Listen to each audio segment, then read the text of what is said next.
Sir ये मैंने कुछ डिजाइन तैयार किए हैं, आप एक बार देख लेते तो। ये झुमके हैं, और सर ये कड़े, और सर ये नेकलेस देखिए ना, इसमें कितनी बारीक कारीगरी करी है।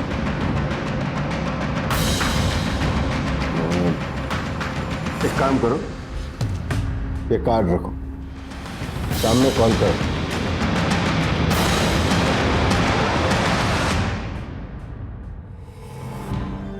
जुग जुग जिया सुललनवा भवनवा के भाग जागल हो। जुग जुग जिया सुललनवा भवनवा के भाग जागल हो।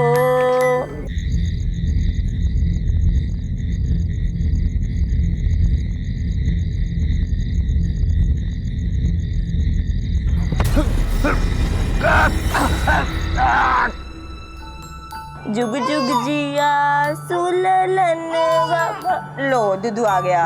ललनवा लाल होई है फुलवा के दीपक, मनवा में आस जागल हो।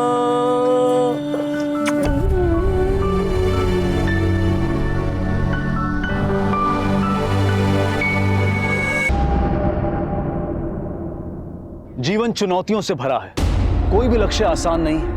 इंसान अपने सपनों, अपनी उम्मीदों के बस्ते को अपने कंधे पर लादे निरंतर अपनी मंजिल की ओर भागता रहता है। कभी उम्मीदें जवाब दे जाती हैं, कभी प्रयास असफल हो जाते हैं, और कभी कभी इंसान गलत रास्तों पर उम्मीद लगा देता है, खतरनाक, अनैतिक और जुर्म के शॉर्टकट पर निकल पड़ता है। ऐसे में उम्मीद का कंधों से सरक जाना, अधर में झूल जाना आश्चर्य की बात नहीं है।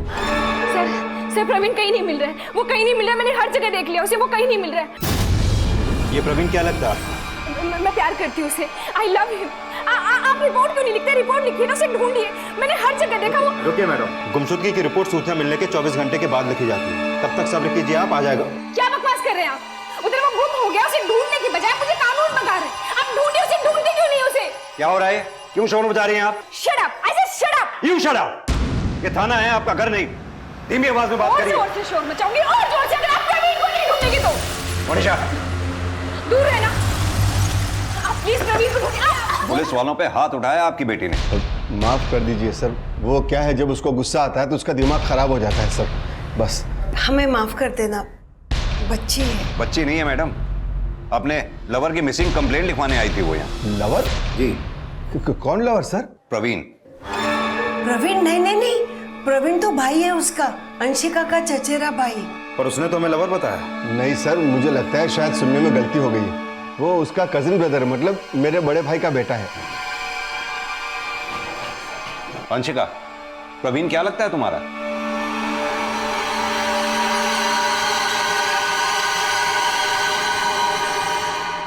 भाई।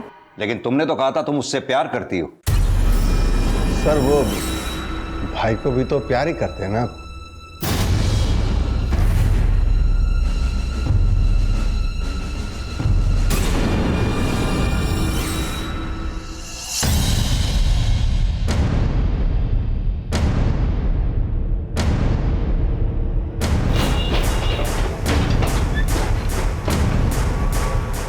प्रवीण महाजन अभी तक आए नहीं सर, कल भी नहीं आए थे, और उनका फोन भी बंद आ रहा है। अपनी मैनेजर सोनम शर्मा को बुलाओ। सर सोनम मैडम भी नहीं आई है अभी तक, 2 दिन से वो भी नहीं आई है।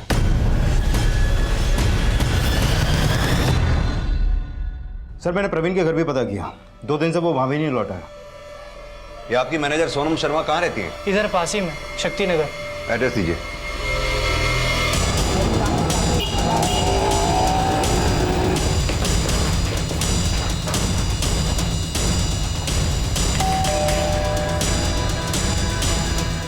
आप बता सकते हैं कहाँ गए हैं ये लोग? जी मालूम है सर, सूरज सुबह बच्चे को मेरे पास देके गया और उसकी माँ सोनम 2 दिन से ऑफिस से लौटी नहीं है। कदम, सोनम को फोन लगाया? लगाया था सर, पर रीचेबल नहीं है। उसके पति सूरज का? लगाता हूँ सर।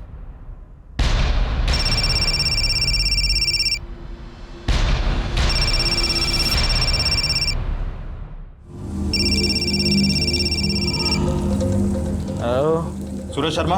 अब सूरज शर्मा को फोन किया है तो सूरज ही बोलेगा ना। कहाँ हो तुम? हम कहीं भी हो, तुम कौन होते पूछने वाले? सब इंस्पेक्टर गोविंद कदम। कहाँ है तू? अरे साहब साहब मैं तो यहीं पर हूँ साहब। अरे भाई सही से पकड़, कंधे से हाथ निकल जाएगा मेरा। बीवी कहाँ है तेरी? क्या मालूम साहब। कब से लापता है? नहीं साहब, मेरी बीवी लापता नहीं हो सकती। वो तो हर वक्त काम काम काम, दिन में काम, रात में काम। साहब उसको फुर्सत ही नहीं लापता होने की। शिंदे, घर छोड़ के आओ उसको। अरे चलिए आप लोग, चलिए जाइए। चलिए अपने अपने घर जाइए। सर अभी तो ये कुछ भी बोलने लायक नहीं है। कदम, एक बात समझ में नहीं आई। प्रवीण और सोनम दोनों ही गायब हैं। इन दोनों के बीच कोई ना कोई कनेक्शन हो सकता है। ये प्रवीण और सोनम के दोनों के कॉल रिकॉर्ड्स निकलवाओ। सर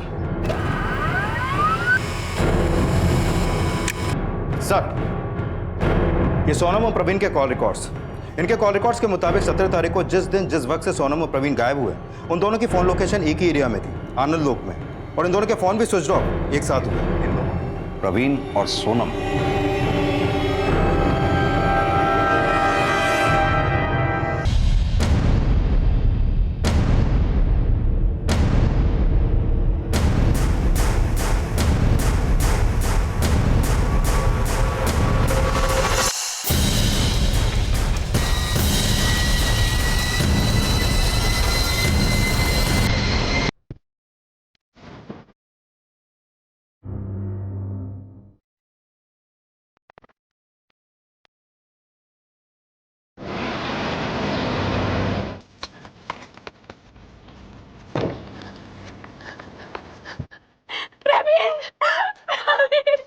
सोइए मत, सोइए प्लीज, लेके जाओ।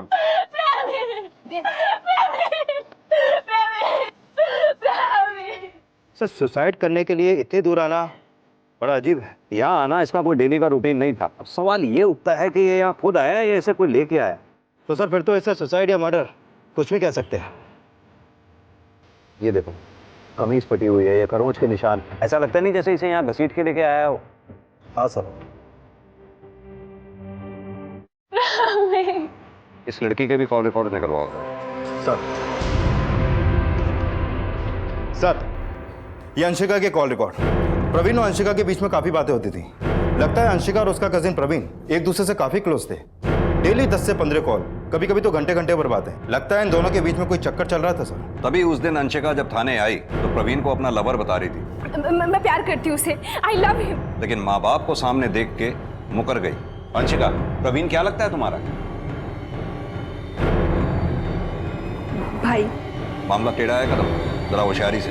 सर और हाँ, वो सोनम की कोई खबर? नहीं सर, अभी तक तो नहीं। हमने हर तरफ अलर्ट कर दिया। सर पापा ने मरवा दिया प्रवीण को। पापा ने? क्यों?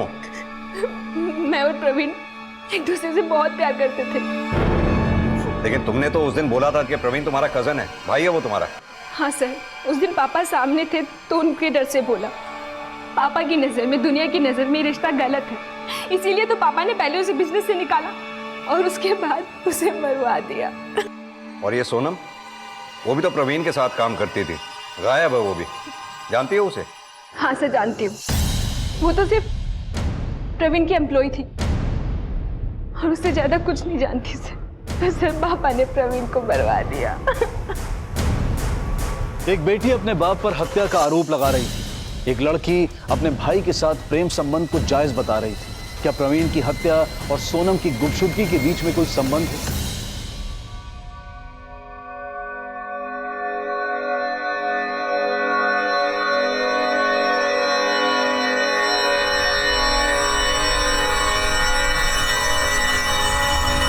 जी बिल्कुल नाराज थे सर। आप ही बताइए, किसी भाई बहन के बीच अगर ऐसा रिश्ता होगा तो कौन बर्दाश्त करेगा सर? समाज में उठना बैठना बंद हो गया था सर। इसीलिए आपने अपने भतीजे को मार डाला। अरे नहीं नहीं सर, बिल्कुल नहीं। आप ही की बेटी आपके भतीजे की हत्या के लिए आप दोनों को जिम्मेदार ठहरा रही है। अरे पागल है सर मेरी बेटी, मैं सच कहता हूँ। वो कुछ भी करती है, कुछ भी बोलती है, उसका दिमाग ठीक नहीं है सर। क्या कर रही है? क्या कर रहे हो? नाम नहीं सुनना था ना उसका? अरे तू बात बता ना। मैंने कहा पीछे हट जाओ, मार दूंगी मैं सबको। अगर मेरे और प्रवीण के बीच में कोई भी आया तो मैं उसे मार दूंगी। पीछे हट जाओ। ठीक है, आप जा सकते हैं। Okay sir. इनकी बेटी अंशिका का दिमाग वाकई में सही नहीं लगता, कुछ भी कर सकती है वो। कदम कहीं ऐसा तो नहीं ये तीन तरफा प्यार मोहब्बत का चक्कर हो, मेरा मतलब सोनम, अंशिका और प्रवीण के बीच। लेकिन सर इन तीनों के कॉल रिकॉर्ड्स और फोन लोकेशन डिटेल्स में तो ऐसा कुछ सामने नहीं आया। कदम आज का अपराधी बहुत स्मार्ट है, क्राइम लोकेशन पर वो फोन नहीं लेके जा सकता। ठीक है सर, मैं इंक्वायरी करता हूँ। खासतौर से सोनम के बारे में, उसकी भी कोई खास जानकारी नहीं है हमारे पास। Sir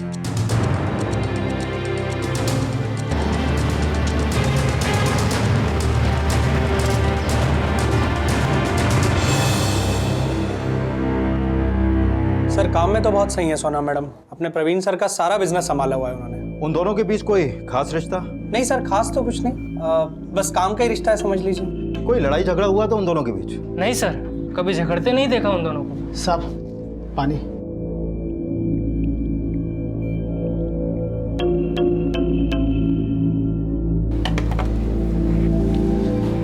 thank you.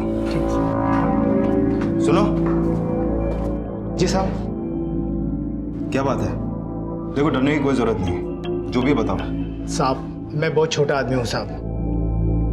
कुछ नहीं होगा, बोलो। साहब ये सोनम शर्मा है ना साहब, बहुत चालू है साहब। चालू मतलब? साहब पहले ना महाजन साहब के यहाँ आई थी, मैं भी वहां था साहब।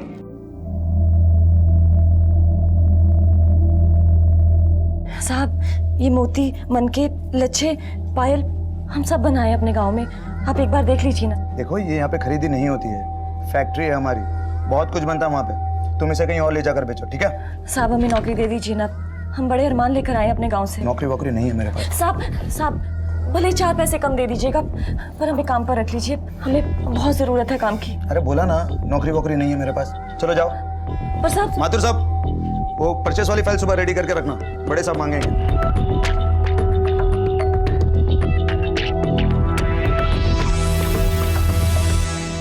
साहब सुनिए।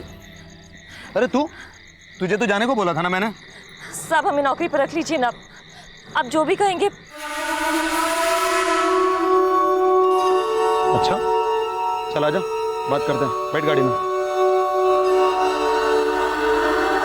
साहब हफ्ते भर में काम पर लग गई तो बड़ी चालू है साहब। ठीक है तुम जाओ। जी साहब।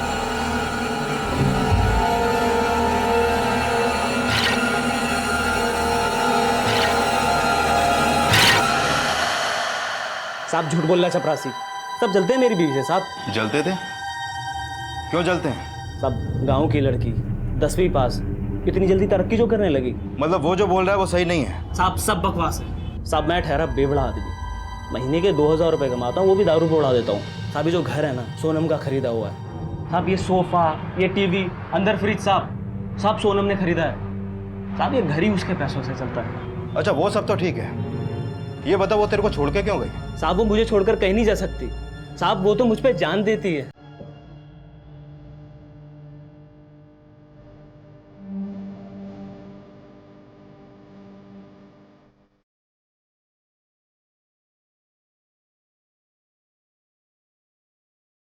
तुम अपना बिल्कुल ध्यान नहीं रखते, यहाँ तबीयत तुम्हारी खराब होती है और जान मेरी निकल जाती है। सूरज उठो, उठो, चलो घर चलते हैं। अरे आ गई मेरी सोनम। हाँ आ गई तुम्हारी बीवी, उठो। मेरी जानी आ गई सोनम। बैठ जाओ। ये देख दारू पी के रोज का है। आज तक इस पे मुंह तोड़ दूंगा तेरा। छोड़ो उन्हें, बीवी है मेरी, संभाल के। हाँ पकड़ लो मुझे, पकड़ो। हाँ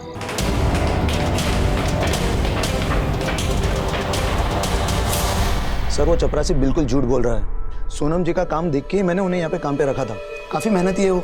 सर एक बात कहूँ, यहाँ पे काफ़ी लोग हैं जो सोनम जी की तरक्की से जलते थे, और ये जो चपरासी है ना 2 नंबरी आदमी है सर, वो सिर्फ और सिर्फ सोनम जी से बदला निकाल रहा था। किस बात का बदला? रंगे हाथों पकड़ा था उसे चोरी करते हुए सोनम जी ने। पवन रुको। क्या हुआ मैडम? क्या ले जा रहे हो इसमें? खोलते मैडम, खाली डब्बा है। खोल के दिखाओ। खोल के दिखाओ। कुछ नहीं है मैडम। तो खोल के दिखाओ, लाओ। क्या हुआ मैडम? ये डब्बा है। हाँ सनक सवार थी, कईयों ने तो उसे बोलते हुए सुना था यहाँ पे। क्या? यही कि सोनम जी को और प्रवीण जी को छोड़ेगा नहीं, सबक सिखाएगा। सर मुझे तो लगता है ये चपरासी ने ही सोनम जी का और प्रवीण जी का कुछ किया है। वो मुझसे गलती हुई थी, मैंने चोरी की थी और मैं उसके लिए माफ़ी भी मांग चुका था साहब। लेकिन क्या साहब मैं इसके लिए किसी को मारूंगा क्या साहब? साहब मैं अपने बच्चे की कसम खाता हूँ साहब, मैंने किसी को नहीं मारा है साहब। मैनेजर झूठ बोल रहा है। मैंने आपको बताया ना साहब, मैनेजर का और सोनम का रिश्ता था साहब, उसका तो चक्कर चल रहा था उसका। मैनेजर तो क्या साहब, उसने महाजन साहब को भी नहीं छोड़ा साहब। क्या? हाँ साहब, प्रवीण साहब ने अपना काम अलग से नहीं किया था साहब, वो भी महाजन साहब के साथ ही काम करते थे जब उनकी कंपनी नहीं बनी थी। काका ये पिछले हफ्ते की सेल पिछले 4 महीने में सबसे ज्यादा। गुड। अरे तुम रहने दो ना, हम बनाते हैं। वेल डन, बधाई हो भाई। काका बधाई मुझे नहीं, इसे दीजिए। ये सोनम है, पिछले हफ्ते ही आई है, बहुत मेहनत कर रही है। सर मैंने इसे काम पे लगाया है। सर शक्कर 1 चम्मच ना। हाँ, लेकिन तुम्हें किसने बताया कि मैं सिर्फ 1 ही चम्मच लेता हूँ? काका सब पता है इसे, काफी टैलेंटेड है, ऑफिस का काफी काम संभाल रखा है इसने। गुड। आइए दिनेश जी। सर ये आपकी चाय। Thank you.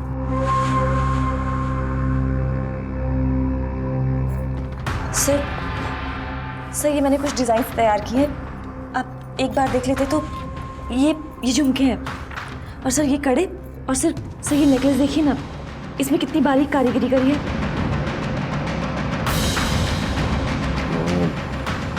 एक काम करो, ये कार्ड रखो, सामने कॉल करो।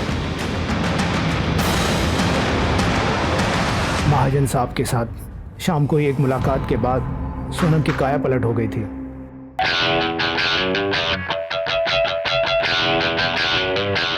दिनेश जी, वो बिक्री वाली फाइल मेरे कैबिन में लेके आइए। Okay ma'am. 1 कप चाय 3 चम्मच चीनी के साथ।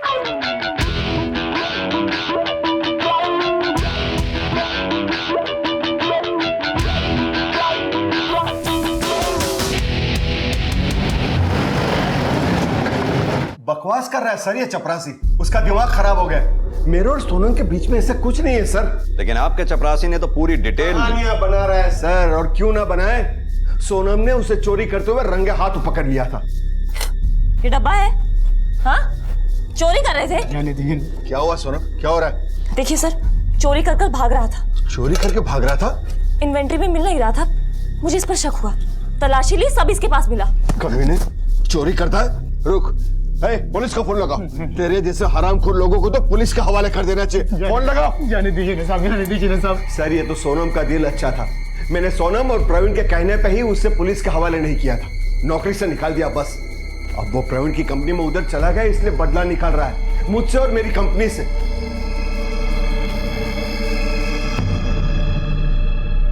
किसी भी इंसान को समझ पाना आसान नहीं है, लेकिन किसी व्यक्ति के बारे में एक नजरिया कायम कर लेना भी गलत है। सूरज के लिए सोनम एक आदर्श बीवी, एक प्रोफेशनल और उसकी जिंदगी का एक इंपॉर्टेंट हिस्सा थी। लेकिन सोनम के दायरे में ऐसे कई लोग थे जो उसके बारे में बिल्कुल उलट राय रखते थे। एक औरत जो एक नहीं कई मर्दों के साथ नाजायज संबंध बनाए हुए थी। एक लड़की जो अपनी महत्वाकांक्षा के लिए हर मर्यादा को पार कर सकती थी। पुलिस के लिए सोनम की सच्चाई साबित करना, सोनम की गुमशुदगी और प्रवीण की हत्या की गुत्थी को सुलझाना निहायत जरूरी था। घर और ऑफिस के अलावा बस अब एक पड़ोसी बचा था जो पुलिस को सोनम के बारे में सही तस्वीर दिखा सकता था। पुलिस ने सोनम के पड़ोस में लोगों से बात की तो ज्यादातर का कहना था कि सूरज भले ही शराबी था, जो कमाता था दारू में उड़ा देता था, पर वो अपनी बीवी सोनम से बहुत प्यार करता था और सोनम भी अपने शराबी पति की बहुत सेवा करती थी, उससे बेइंतहा प्यार करती थी। पुलिस ने सोनम और प्रवीण के सभी बैंक अकाउंट्स और ट्रांजैक्शंस की डिटेल में तहकीकात की। होटलों में ठहरना, खाना पीना, खर्चे सभी चेक किए गए, लेकिन इनमें से किसी से भी इस बात का कोई सुराग नहीं मिला कि सोनम का प्रवीण के साथ या फिर किसी और के साथ कोई अफेयर चल रहा हो। ये केस पुलिस के लिए एक पहेली की शक्ल अख्तियार करता जा रहा था। क्या प्यून दिनेश सरासर झूठ बोल रहा था, और अगर हाँ तो क्यों? किसने मारा था प्रवीण?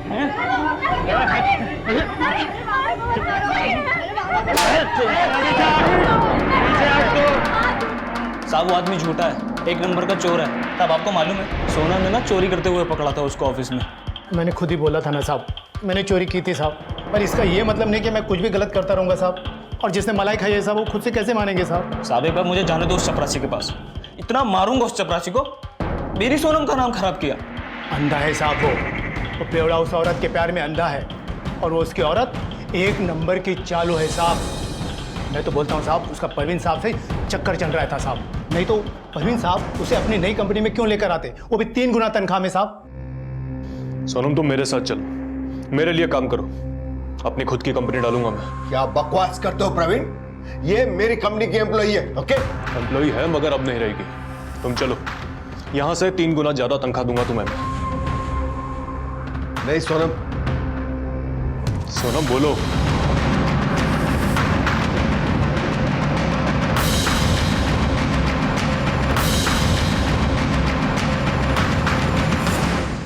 साहब इलाज कराओ उस चपरासी का, दिमाग खराब हो गया उसका।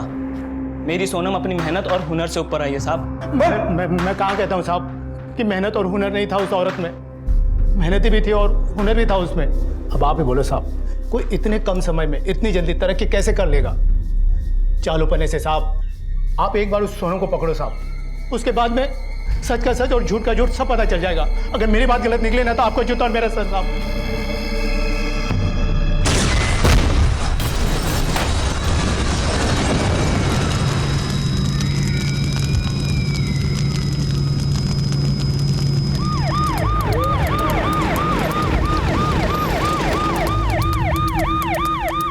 सिलेंडर ब्लास्ट हुआ, 5 लोगों की मौत हुई है, 2 आदमी 2 औरतें और 1 बच्चा, और 8 लोग घायल हैं।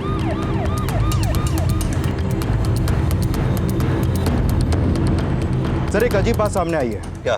एक बॉडी के पास कुछ चीजें मिली हैं, एक आईडी लेडीज पर्स और एक मोबाइल। आईडी किसकी है? सोनम शर्मा का, और शायद मोबाइल भी उसी का है।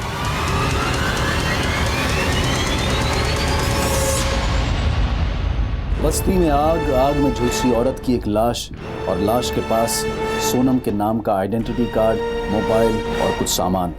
ये सब पुलिस को कुछ अजीब उलझन में डाल गया। प्रवीण की हत्या की पहेली अब भी अनसुलझी थी। पुलिस को शक था कि प्रवीण का संबंध सिर्फ अंशिका से ही नहीं, शायद सोनम के साथ भी था।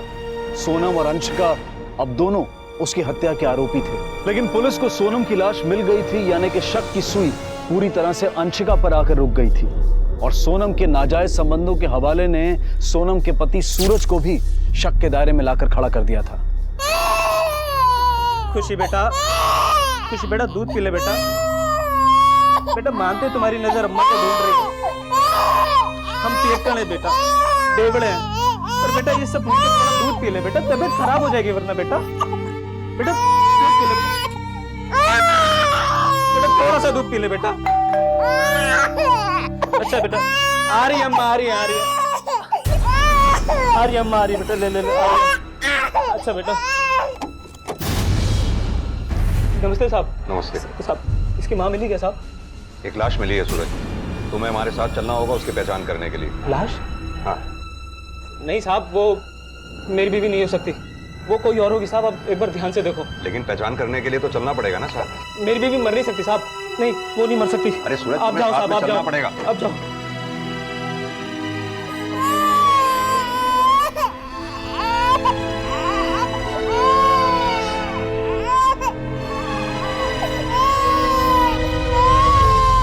या तो ये कुछ छुपा रहा है, या फिर इसे अपनी बीवी की गुमशुदगी और मौत से कोई लेना देना नहीं है। कदम, मुझे तो अब भी ये मामला 3 लोगों के बीच का लगता है, अंशिका, सोनम, प्रवीण, जिसमें से 2 लोग मारे जा चुके हैं, और अब हमारे सवालों का जवाब तीसरा जना ही दे सकता है। यानी अंशिका महाजन? करेक्ट। एक काम करो, तुम सोनम के परिवार में से किसी को भी बुला के उस लाश को आइडेंटिफाई करवाओ। मैं इस अंशिका महाजन से बात करता हूँ। सर। तुम फ्रेंड हो इसके? जी सर। बॉयफ्रेंड? नहीं सर, सिर्फ फ्रेंड्स। एक्चुअली हम कॉलेज में साथ में। तो प्रवीण की हत्या में तुम भी इसके साथ? ये क्या बोल रहे हैं सर आप? मैं प्रवीण की हत्या करूंगी? मैं उससे प्यार करती थी, बहुत प्यार करती थी, उसी प्यार के लिए अपनी फैमिली से लड़ रही थी। और सोनम? मैं नहीं जानती उसे, मैं बस इतना जानती हूँ कि वो पापा की कंपनी में काम करती थी और प्रवीण के साथ।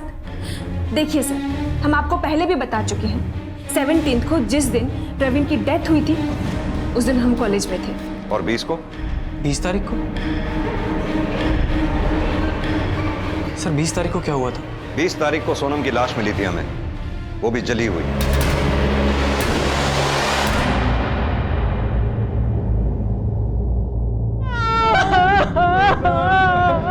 बेटा। आखिर मार ही दिया उस कमीने ने मेरी बच्ची को। मार दिया? किसने? वही करम जला सूरज, सोनम का पति। हमारी जाति का नहीं था सूरज, फंसाया था उसने हमारी बेटी को और यहाँ भाग आया शहर में। पूरी बिरादरी में मुंह दिखाने लायक नहीं रहे साहिब हम। बिरादरी से बाहर निकाल दिए गए थे, इज्जत उछल गई थी हमारी। और वो बेवड़ा कोई काम नहीं करता था, उल्टा मेरी बेटी कमा के खिलाती थी उसको, और बदले में वो क्या देता था? लात घूंसे।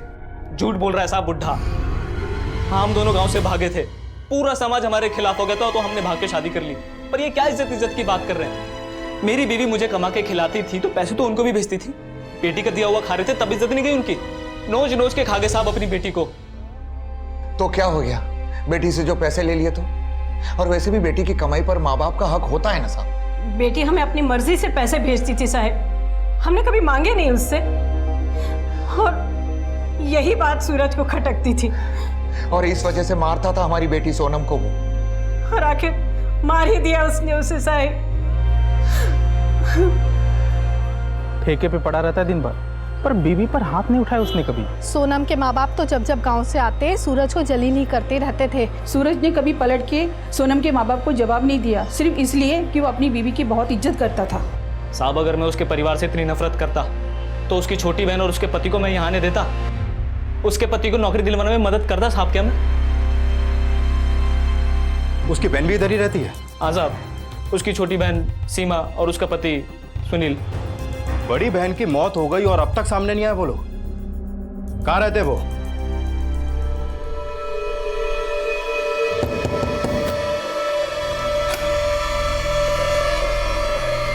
नमस्ते साहब। ये सोनम शर्मा की बहन इधर ही रहती है? जी साहब। बुलाइए उसको, हमें कुछ बात करनी है। वो तो इधर नहीं है। तो कहाँ गए फिर? हमको पता नहीं है साहब, हम खुद ड्यूटी करके 5 दिन के बाद लौटे हैं। इधर आए तो देख के ताला मार के कहीं निकली हुई है। हम पूछे था आस पड़ोस में, पर किसी को पता नहीं कहाँ गई साहब। काम क्या करते हो तुम? हम तो ट्रक चलाते हैं साहब, मुंबई से लखनऊ। सोनम की अपनी सगी बहन सीमा लापता पाई गई। 2 हत्याएं, एक गुमशुदगी और कई नाजायज संबंध। क्या इन सब के बीच में कोई रिश्ता है? सर, सीमा के पड़ोस में पता किया, उधर बता रहे 20 तारीख को शाम में सीमा घर में ताला लगा के निकल गई थी। मतलब कि जिस रोज बस्ती में धमाका हुआ? जी सर। सर, सीमा के कॉल रिकॉर्ड के मुताबिक उसके फोन की लास्ट लोकेशन उसी एरिया की थी जहां पे धमाका हुआ, उसी दिन, धमाके से कुछ देर पहले। सर, आपको नहीं लगता कि यह धमाका एक एक्सीडेंट नहीं बल्कि एक साजिश के तहत किया गया है? हो सकता है इसमें सीमा का हाथ हो।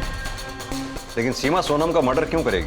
बहनों में कोई रंजिश रही होगी। एक काम करो, सीमा के फोटोग्राफ्स आसपास के थानों में सर्कुलेट करवाओ, खासतौर से पब्लिक ट्रांसपोर्ट पे लगवाओ। शायद किसी ने उसे शहर छोड़कर जाते हुए देखा हो। सर, एक बात और, सीमा के कॉल रिकॉर्ड में सोनम के ऑफिस का भी नंबर मिला है। लेकिन ये सीमा के कॉल रिकॉर्ड्स में सोनम के ऑफिस का नंबर आया कैसे? हाँ सर, जानता हूँ इसको। 3 महीने पहले सोनम मैडम लेके आई थी इसको, कुछ काम चाहिए था। तो मिला कहाँ? प्रवीण सर बोले कि रख लो, बट सर बहुत ही बकवास वर्कर थी, एक नंबर की कामचोर और आलसी। क्या है ये? सारा का सारा माल डिफेक्टिव है। तुम्हें काम पे रखा क्यों था मैं? कि क्लाइंट के पास सारा माल जांच परख होने के बाद जाए, और तुमने क्या भेजा उनको? ये सब सारा माल वापस आ गया और वो अपने पैसे वापस मांग रहे हैं। पर सर मैंने तो जांच की थी। बकवास बंद करो और निकल जाओ यहाँ से। पता नहीं कहाँ से आ जाते हैं।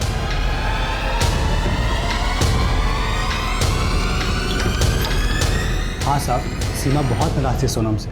वो प्रवीण साहब के सामने सीमा का साथ नहीं दिया ना सोनम ने। तो तू मुझ पे क्यों भड़क रही है? मैंने क्या किया? यही तो, तूने कुछ नहीं किया। तो मैं क्या करती? गलती तो थी ना तेरी। तूने क्लाइंट को सारा गलत माल दे दिया। तेरी वजह से हमारी कंपनी को पता है कितना नुकसान हुआ है। हमारी कंपनी? बढ़िया कंपनी वाली? शर्म नहीं आती तुझे? इसने तेरी बहन के मुंह पर थूक दिया और तू उसकी तरफदारी कर रही है। अरे थोड़ी तो शर्म कर। और सुन तो, कहीं तेरा कोई चक्कर वक्कर तो नहीं चल रहा उसके साथ? चुप कर, क्या बक रही है तू? सर, लड़ाई तो हुई थी पर बाद में दोनों में सुलह हो गई थी। दोनों बहनों में बड़ा प्यार था साहब। क्या दीदी, अभी भी नाराज हो क्या मुझसे? माफ कर दो ना।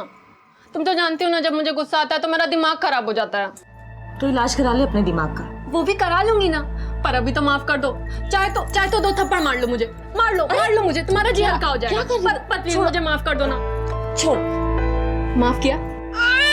किया ना, कर देना। अब तो बिट्टू भी बोल रही है ना, किया माँ, किया ना, किया, कर देना, कर देना, कर देना। हाँ, किया ना। सर सुलह तो हो गई, पर यह भी तो हो सकता है कि वो सब दिखावा हो और सीमा के मन में फिर भी नाराजगी रह गई हो। पर कदम, ये अपराध अकेले सीमा के बस का नहीं, जरूर किसी ने उसका साथ दिया होगा। ये सीमा के कॉल रिकॉर्ड्स दोबारा चेक करने होंगे हमें। बिस्किट खाएंगे बेटा, बेटा बिस्किट खा बेटा, बिस्किट खा बेटा।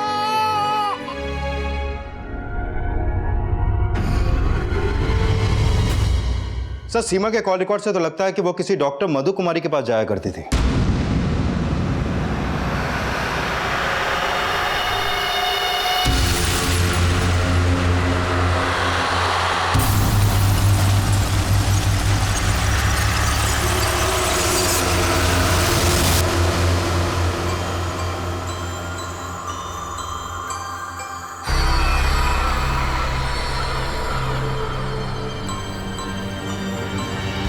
ये सीमा किस बीमारी का इलाज करवा रही थी आपसे? वो एक्चुअली डोमेस्टिक अब्यूज का केस था, पति मारता था उसको। तो फिर आपके पास क्यों? चोटें आ जाती थी उसके शरीर पर, बहुत बेरहमी से मारता था उसका पति। 2 बार तो आंखें फूटते फूटते बची हैं सीमा की, और सिगरेट से सारा बदन दाग दिया था, पीठ पे जलने के निशान थे उसके। सीमा की डॉक्टर ने सीमा पर हो रहे डोमेस्टिक वायलेंस के बारे में पुलिस को खबर करना तक जरूरी नहीं समझा, और उसकी यही छोटी सी गलती एक बड़ी दुर्घटना का कारण बन गई।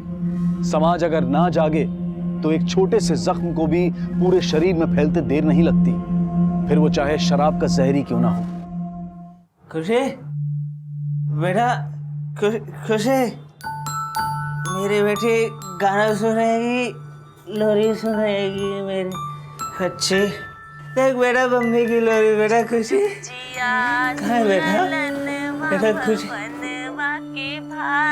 खुशी, खुशी बेटा, खुशी बेटा, खुशी, खुशी।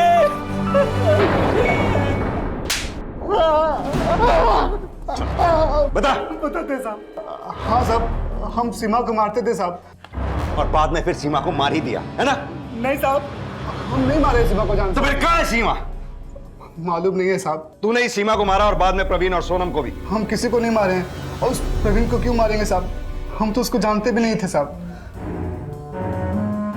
साहब हत्या हुई है हमसे, हत्या की हमने साहब।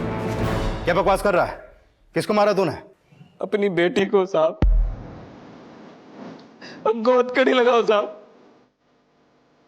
हमसे ज्यादा बर्बाद आदमी इस दुनिया में कोई नहीं। अब अपनी बीवी के लायक भी नहीं है साहब, तभी तो वो और मर्द के साथ सोती थी। प्रवीण, महाजन, मैनेजर, सबके साथ बिस्तर गर्म किया उसने साहब। पर साहब मुझे लगा कभी तो उसकी पैसों की भूख, बड़ा बनने की भूख खत्म होगी, और वो सिर्फ मेरी होगी। इसलिए साहब इंतजार करता रहा उसका, पीता रहा, झूठी उम्मीद में जीता रहा कि कभी तो लौटेगी सोनम अपने सूरज के पास।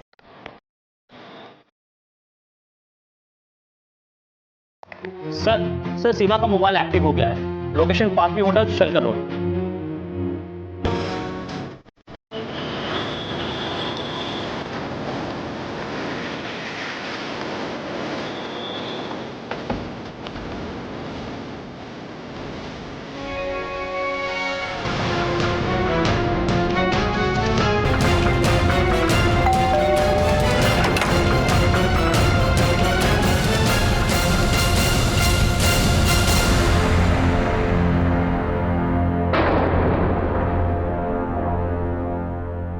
साहब मैं अच्छे से जानती हूँ अपने पति को, वो बहुत प्यार करता था मुझसे। बेचारा मेरी वजह से इतने दुख सह रहा था, लेकिन मुझे जिंदगी से और भी बहुत कुछ चाहिए था जो मेरा पति मुझे कभी नहीं दे सकता। फिर भी तो हमें अलग होना पड़ता ना, कब तक मैं उसका बोझ उठाती। अपनी बहन सीमा को तुम ही ने गांव से बुलाया था ना? हाँ साहब, मैं नहीं बुलाया था। उधर गांव में दोनों की हालत बहुत खराब थी। यहाँ मैंने उसके पति को नौकरी पर लगवा दिया, लेकिन उसने मेरी बहन की जिंदगी नर्क बना दी थी। उसे हर छोटी बड़ी बात पर मारता था। वो बेचारी डॉक्टर के पास जाकर पट्टी कराती, फिर मुझे फोन करके फूट फूट कर रोती थी। बहुत शक्की है सुनील, सीमा उस जिंदगी से बाहर निकल जाना चाहती थी। और फिर उस रोज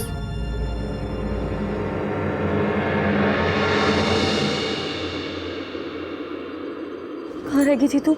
मैं कब से तेरा इंतजार कर रही थी। तू आज ही यहाँ से निकल जा, मैंने तेरा सब इंतजाम कर दिया है। तू यहीं रुक, मैं तेरे लिए बस की टिकट लेकर आती हूँ। जल्दी आना। हाँ जल्दी आऊंगी। जब मैं वापस आ रही थी तो मैंने देखा कि सीमा का पति सुनील बस्ती से जा रहा था। बताते हैं साहब सीमा के भागने का प्लान बना रही थी साहब। हम खुद उसको फोन पे बात करते हुए सुने थे। आ जाऊंगी मैं, जरूर आऊंगी। तंग आ गई हूँ मैं जिंदगी से। हमको लगा साहब सीमा अपने किसी आशिक से बात कर रही है। हम उसका पीछा किए साहब, तो देखे वो बस्ती में किसी झुग्गी के अंदर चली गई। हमको समझ नहीं आता साहब कि हम क्या करें। उधर बाहर एक गैस का सिलेंडर पड़ा था साहब, उसका गैस लीक करके तीली मार दिया साहब।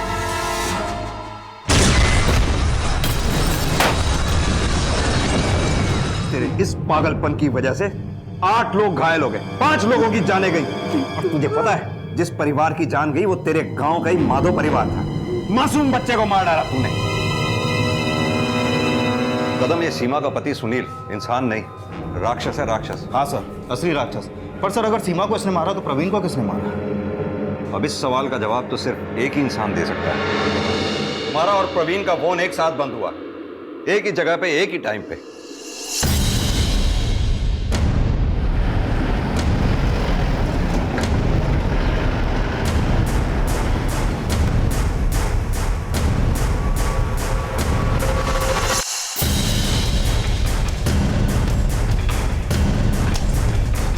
सर आप कौन है? क्या हुआ? मोनिशा, इनको भी लेके चलो, सब पता चल जाएगा। मुझे क्यों पकड़ रहे हैं? अब छोड़िए। हाँ, प्रवीण को मारने के लिए मैंने ही सोनम को पैसे दिए थे, 50 लाख। बेटी को बचाना चाहती थी मैं। पापा के डांट फटकार का कोई असर नहीं पड़ रहा था उस पर। प्रवीण को कंपनी से निकाल दिया, फिर भी मिलते रहे दोनों। और सोनम ही क्यों? पैसों की बहुत भूखी थी वो, और फिर इस जिंदगी से निकल के कहीं और जाना चाहती थी वो। और पैसों के बगैर ये मुमकिन नहीं था। गांव से अपने भाई विकास को बुला लिया था मैंने। बेरोजगार था, रोज रोज माँ बाबा के ताने सुनता था। यहाँ एक होटल में उसका इंतजाम कर दिया। 3 लाख में मान गया था वो, 1.5 लाख काम से पहले और 1.5 लाख काम के बाद। फिर विकास ने प्रवीण को फोन करके उसकी और अंशिका की फोटो को लेकर उसे ब्लैकमेल करना शुरू कर दिया था। तस्वीरें मेरे पास आपकी और आपकी माशूका की, चाहिए तो आके मिलो। कौन बोल रहा है? हेलो,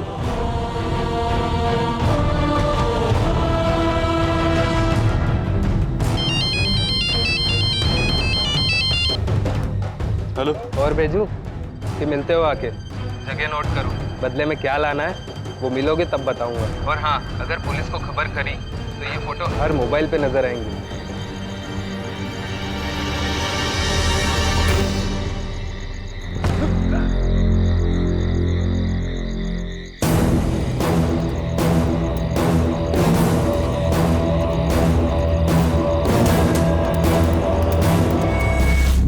ये काम होने के बाद बस शहर से निकलना बाकी रह गया था, लेकिन उससे पहले मुझे सीमा का इंतजाम करना था। तू 7 बजे बस्ती पहुंच जाना। वो अपने गांव के माधव चाचा है ना, उनके घर में आ जाना। पर वहाँ मुझे किसी ने पहचान लिया तो बिल्कुल भी चिंता मत कर। माधव चाचा के यहाँ उनकी बीवी, उनका बच्चा और उनका साला है। मैंने उसे अपने रिश्तेदार के घर बस्ती में बुला लिया, वहाँ से उसे नासिक भेज देती। लेकिन शाम जैसे ही मैं वापिस आई, सब कुछ खत्म हो गया था। कुछ देर तो उसकी लाश के आगे बैठकर खूब रोई, फिर पता नहीं क्या मन में आया और लगा कि वो मरकर मुझे गुमनाम करने का इंतजाम कर गई हो। मैंने अपना आईडी कार्ड, अपना फोन, अपना पर्स उसकी लाश के बगल में फेंक दिया। सोनम मर गई थी, मुझे यही दुनिया को दिखाना था और मैं वहां से छुपती छुपाती भाग गई। लेकिन जिस भविष्य की उम्मीद थी और उसी भविष्य की उम्मीद में तुमने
जय हिंद।